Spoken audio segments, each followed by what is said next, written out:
All right, ladies, gentlemen, gamers, and everyone else who is disgruntled with society, welcome back to another discussion video. So, something that was on my mind recently was the general thing of just good and evil, right? Because I would say, as I usually do, we are in the dark dimension with things. What does that mean? I think things should not be the way they are in many, many ways. So, specifically, what I mean is, as this relates to me, because that's what I could talk on, because that's what I've experienced, is how things are in New York or in the US in general. I know things around the world are pretty bad too, especially with Ukraine, and I hear in Iran now things are going bad. But, in general, for me, I can speak on the US. I think right now things are pretty bad. So the main question becomes, how do they get fixed? These are going to be I'm going to be discussing things that don't have a general answer to them. I'm going to be saying my opinions on them. By no means are they answers. People should not take them as answers. And I mean, hell, no one really watches these things anyway, so who could really take this as an answer? But regardless, I want to speak on it because this is what I was thinking. So I think the main way things get changed is through, laws and rules and things to go into effect and stuff, right? And what is that controlled by? I think there's two bodies that control this. I think it's number one, the rich, and number two, the politicians, which most of the time are rich. Now, there's a lot of things that I think are bad with politicians, but this is going to be sort of trying to look at it at first at a unbiased way, but you're going to very clearly see my bias very soon. But one of the things I thought of is how hard it is to become a politician. Let's just say you want to make change, right? Let's say you want to do good in the world. You're sick of being like me, let's say, where you don't like how things are, but you don't think you could change it. Let's just say you actually put your foot down. You take a stand and you try and lobby, you get votes to get in power, and that's a whole other process we could go over on how rigged that is sometimes. But you go through the process and you actually win to become in power. The problem is, at least in the US, from what I've seen and what I've heard, in my very biased view and my biased situation, which I won't go into to not make people pissed, but everyone's situation is biased, obviously. I don't think there's a one person has the right answer to this sort of thing. But the way I see it is that in politics now, politicians are there to serve the people. They're there to make things better. I think we've gone to a point in society where even a person like me, who doesn't even know most of the time what the difference between a Democrat and a Republican is. I don't know much about government. I don't know much about politicians, about politics. I generally try and stay out of it. I don't try and go into it. That is simply because I think it's a whole mess. Politicians, from what I heard, are there to serve the people. The government is there for the people. What I think it's become is my side versus your side, and we want to one up each other. They can't just sit down and look at each other's side and think, okay, this part of your side might be good, this part of my side might be good. We can agree on some things because the arbitrary groups we've put ourselves into are not all encompassing. Just because I'm a Democrat and you're a Republican doesn't mean we can't agree on anything and, we are just going to be starkly opposed to every idea the other person comes up with because it's from your party and your party is against my party.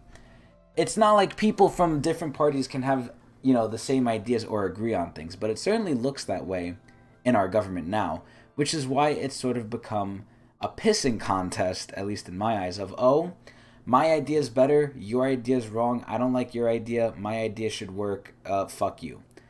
And the problem with how our government has been set up is one side is going to be the more powerful side, even though they should both agree to different things. I feel like the reason we have two parties is to have a middle ground, right? I think it's always important to have a middle ground. You shouldn't be swayed to one extreme or the other, right? Now, again, I don't know enough about Republican or Democrat to really say this, but in general, what politics has become is massively, massively stupid spending, I think, where at the end of the day, a lot of it boils down to money. It doesn't all boil down to that, but at the end of the day, it's money. And one of the biggest things the US does is it doesn't spend its money correctly, and then a lot of the money gets wasted or pocketed away by selfish people. So, back to the example I was saying before. I feel like what ends up happening, I feel like this is just the general thing of the world too, is if someone wants to make a change, right? Okay, they think, I want to make a change, I'll become a politician, they become a politician.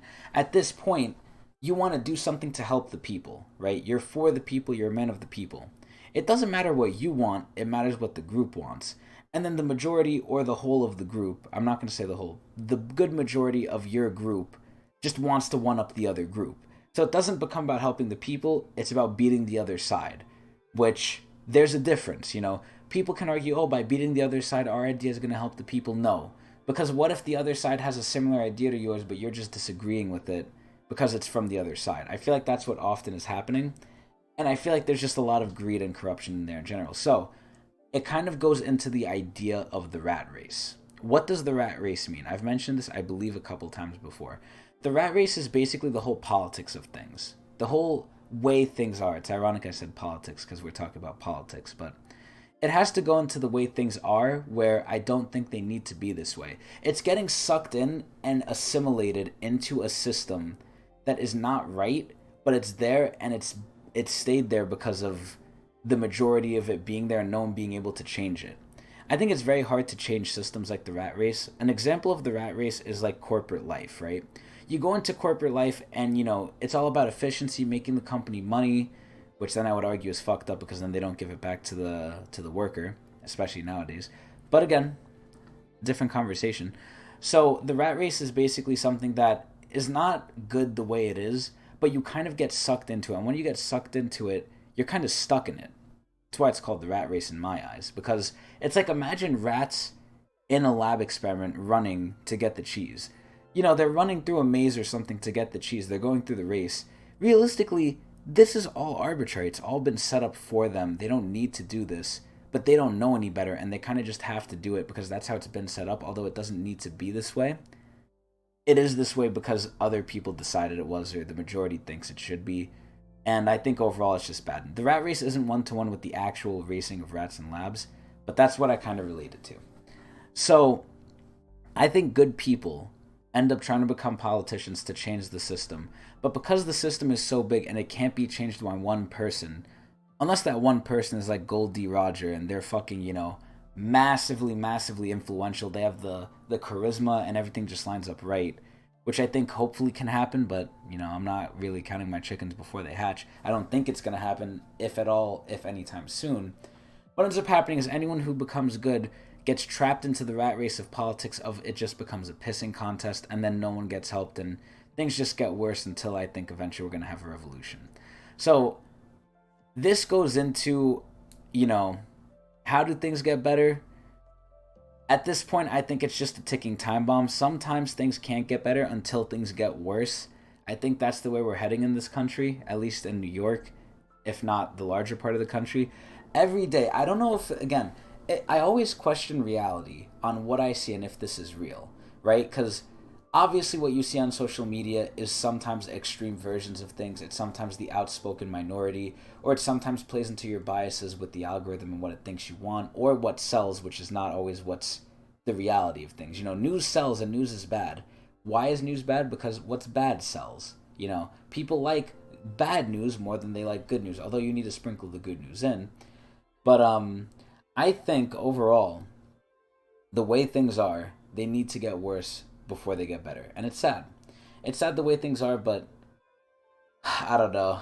I think this country needs an explosion of some sort, because always, from what I see from social media, is New York is becoming more and more unlivable. Rents are becoming too high. The biggest problem is affordable housing, among the other issues, which is also wasteful spending. So not only, I think, do a lot of the problems I say, which is just general greed and general just human stupidness, which, you know, instead of helping the people, becomes a pissing contest. And these people, the other problem with politicians is they're so disconnected from the common people. They don't understand the struggles, they don't understand the plights, right? Because they're rich, they're greedy, they're rich, and they're in spots where they don't care and they don't need to care, and because they make the rules, the vast majority of the rest of society in New York and in the rest of the country can kind of just get fucked. And unless it gets really bad, where unless they think their heads are going to start to roll, a lot of them conform to the rat race, and the rat race won't change until the majority of them feel like it needs to be changed for them to do something.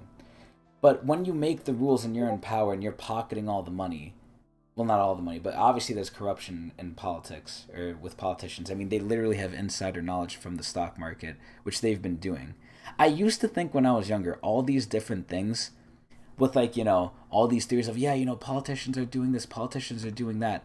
With the ever increasing digital age of stuff, I still have skepticism with what I see, but more and more often, if I'm seeing these things, it means one of two things. Either A, the people who I thought were outlandish and extremists are right and they're actually showing us real information, or B, society is getting so bad we don't know what else to believe in and we're blaming them because at some points you kind of do got to blame the people, but I think as of right now it's more of the government's fault because just look at New York, look at it logically, right? This is going to go even more into my specific situation, but I think it does paint a clear picture. New York City does not care about its people. This place is a place for rich people. Granted, it is decided by those people, and I might say a little bit of a hot take here of the main way to solve this is with government intervention to a certain point. And I heard there already was something like this in the form of government intervention where they did have like rental limits where you can't just charge whatever you want, like, 10K, 20K for rent, I think. I believe there was some sort of like imposed rental limit in New York, but I'm not too sure. But regardless, I think we need more intervention because think about it logically, right? This goes into a deeper argument of minimum wage and stuff, which we can have another time. If people are interested, I would love to talk about this. But on a general sense, how the fuck does minimum wage exist? What does minimum wage mean? Minimum wage used to mean guaranteeing a certain amount of a quality of life. At this point, unless that quality of life is starving and living almost on the streets or in the slums, I don't know what minimum wage is supposed to then mean, because that's what it means. In New York, if you make $15 an hour and you work 40 hours a week, which people would say, already people don't like the 5-day work week, they want the 4-day. And then what ends up happening is people have to work, overtime more than 5 days, more than 40 hours, which that's a whole other debate of, some people think, oh, people are just lazy. I would say we're getting to a point in society where we don't need to do these things. It's a part of the rat race. I'm going to keep going back to that. But we're at a point where we don't need to work this much because things in society are just getting better technologically. And there should be certain standards, and one of them should be the right to housing. And the fact that $15 in New York does not guarantee a lot of things for people, and society in general has gone way more expensive to where I think minimum wage needs to catch up to a certain point, and it's not, it hasn't been. So the problem is, again, minimum wage gets you next to nothing. Everything is so expensive, and if you look at the rent prices, which on average are like, I would say on the very average end, kind of lowballing it, is $2,000. With $15 a month or an hour, right? If you make $15 an hour, let's bring some fucking hard math into this. $15 an hour after taxes is about $12. You're gonna get a tax return if this is your only income, and I'm assuming it is for most Americans, unless you're a side hustler or you work overtime, which you kind of have to with what I'm about to show you. But you make $12 an hour times 40 hours, times that by 4 weeks, because there's 4 weeks in a month approximately, you make about $1,920 a month on a full-time minimum wage job. If the rent alone, excluding utilities, is $2,000, you at that point need to find other ways where you cannot be self-sufficient. You need to rely on a community or someone else, a partner, a roommate, a friend, anything. You are forced to rely on someone else. And the problem that's happening is people can't survive on their own, and we're so disconnected, or we're even more so disconnected than we've ever been in this ever-changing society now that we're in a digital age. Ironically enough, we're more connected than ever, but we're way more lonely and disconnected from each other and as a community. And, it only seems to be getting worse and worse. So at that point, you need to be more connected to live in this sort of society where things cost this much, and we're more disconnected than ever. It's like, okay, what should we do? Again, it goes back to the idea of, okay, we need to change the rules. We need to change how things are done.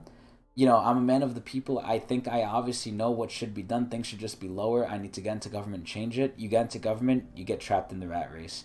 It's a very dark view, and often my views are pretty dark in this world because that's just how I see it.